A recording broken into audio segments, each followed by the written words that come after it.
This topic is on structures in a perfect world.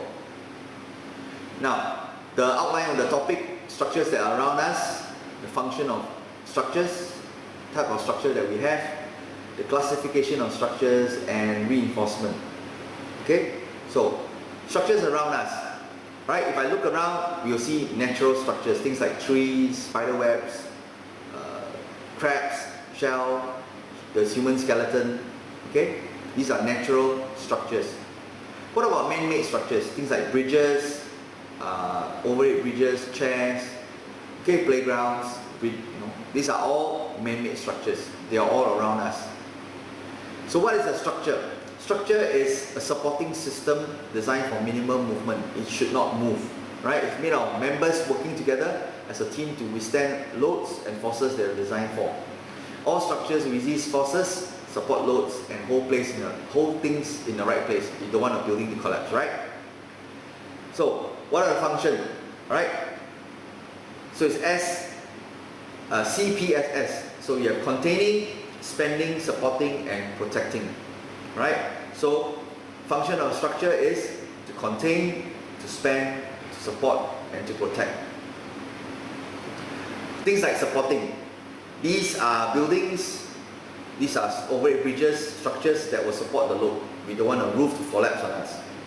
What are containers? Things like Coca-Cola containers, the styrofoam containers that we have. These contain things like oil drums, for example. What are protection? Your helmets, okay, your corrugated boxes. These protect the internal things from being damaged from the outside. Spending, all right? Basically, the bridge spans a gap. From point A to point B, you want to get across, be it water or gaps or whatever, then you span a bridge. Okay? Types of structures that we have. Alright, we have frame structures. These are few pieces of materials joined together in order to use to do other things. Okay? Shell structures. Okay, so these are your frame structures. They are joined together to provide strength. Okay, what are shell structures? Shell structures are something that has an outer shell, okay, a skin that will then, join together using one piece to protect things. For example, you have a chair, your tissue box. The Sydney Opera House is a shell, right? There's a skin that will give it its structure, the strength and the rigidity. So the whole load is spread across the whole body of the shell, all right, instead of just a few pieces of members. Reinforcement for frameworks.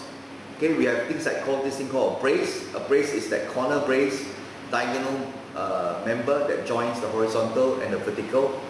It provides a support to prevent bending.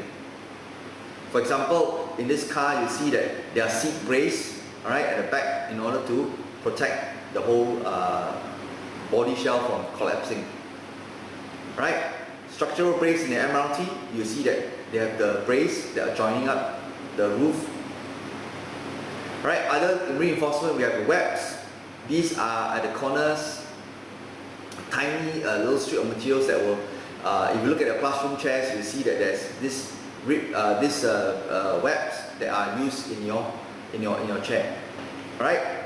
Appealing structures, we have things like, these are some of the beautiful buildings that we have. They can be made of shell, they can be made of frame. Okay? So the esplanade is made of many tiny frames that were joined together to form a shell. Okay, so these are some of the examples. The Henderson Bridge is a very nice design. It's made of a wavy, curved material. Okay, made of wood. They're all framed, but joined together to form a wonderful shell. Some more bridges. Some of the tallest buildings, right, in the world. Okay, you can look at it now, and I don't know how tall they're going to be, but they are made wonderfully. Right, that's the end of the structures lesson.